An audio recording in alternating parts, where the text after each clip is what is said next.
അമ്മ 7 മണിക്ക് എന്നെ എണീപ്പിക്കാൻ പറഞ്ഞല്ലേ, ഇപ്പൊ 10 മണിയായി. എന്തെന്നെ എണീപ്പിക്കാഞ്ഞ്?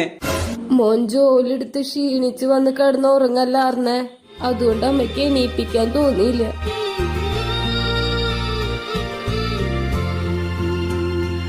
ശരി അമ്മ. അമ്മ ഞാൻ നാളെ ലീവാണ്. ജോലി എടുത്ത് ഒരുപാട് ടയേർഡാണ്. നാളെ എന്നെ എഴുന്നേപ്പിക്കേ വേണ്ട. സമയം ഇപ്പൊ 4 മണി. ഇത് കറക്റ്റ് സമയ.